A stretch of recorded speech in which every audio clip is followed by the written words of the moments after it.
So basically, someone comes in, let's say they have lower back pain, right? They're not sure whether or not they should work out. They probably like text you, say, "Hey, Tony, should I come in today? My back is killing me." You text them back, be like, "Yeah, trainable menu. Let's get after it." They Yes. come in. How do you go through the workout? Let's say you're planning on doing squats or something along the lines. Yeah. Well, I might have them come in and just kind of show me like what movements are exacerbating their symptoms, just to see like, okay, what is it more like when they're sitting for long periods of time, or maybe they're standing upright. I'm just trying to see like what movement or position is making them mad, making that their back mad the most. And then I'm going to say, well, let's try to avoid that.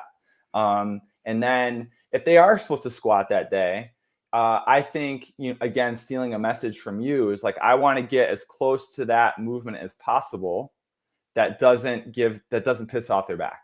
So whether that's, kind of scaling it to, 2 kettlebell front squat, or whether it's say, okay, well, instead of doing a back squat, which is going to require more of a forward lean and kind of put your back in, kind of like give you a lot of sheer loading on that spine, maybe today, why don't we do like a safety bar squat?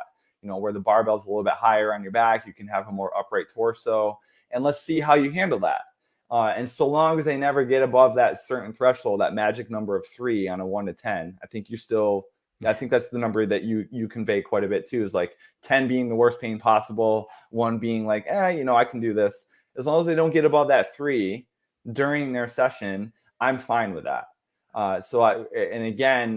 And if their back is bothering them, then I just say, okay, we're going to do single leg stuff today, or we're just going to do hip thrusts and posterior chain, or screw it, we're just going to do upper body. Let's just do a bunch of chin ups and bird dogs, and let's get after it that way. And there's another concept that I like to use in my clients where I call it a bloop bloop bloop workout.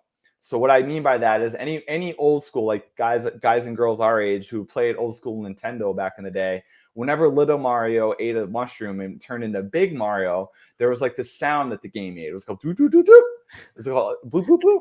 So what I'll do sometimes is, like, if somebody comes in with like their lower back is mad, their elbow is mad, their shoulder is mad, I say, let's put away the program I wrote for you for today. Let's put that to the side for today.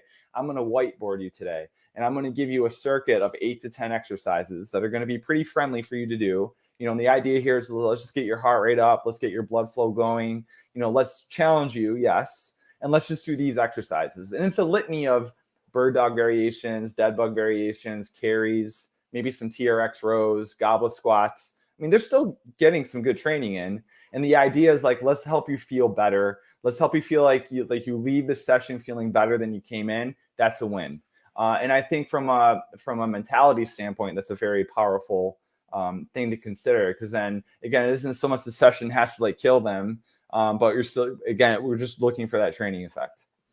Yeah, that's awesome. And yeah, you're right. We're very similar in the way we approach things. Me from the physical therapy side, you from the training side.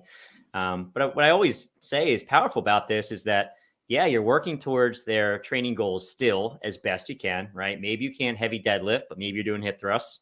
So you're still working on posterior chain strength. You're still building bone density, muscle mass. You're still kind of tackling a lot of major things that are related to the fitness goals.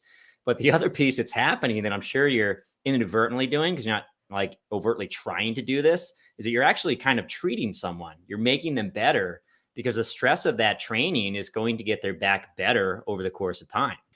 So here's what I want you to do next, guys. If you enjoyed this video so far, I have an entire course. It's free. It's called the Fitness Pain-Free Mini Course. And we go over 3 lessons going to help you take a lot of this information that we went over so far and put it into practice.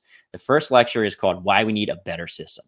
So first and foremost, the way we treat fitness individuals, all right, athletic people in the gym from a physical therapy perspective is pretty much broke, okay?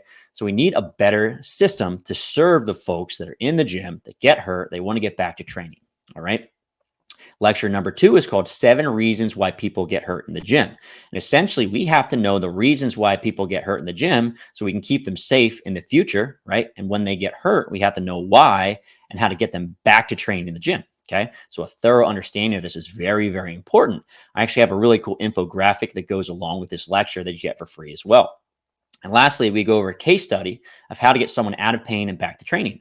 So these principles are all phenomenal, but we don't actually put it together, and you don't understand how to create a program to get people back in the gym and keep them safe for the long term, then we lose, right?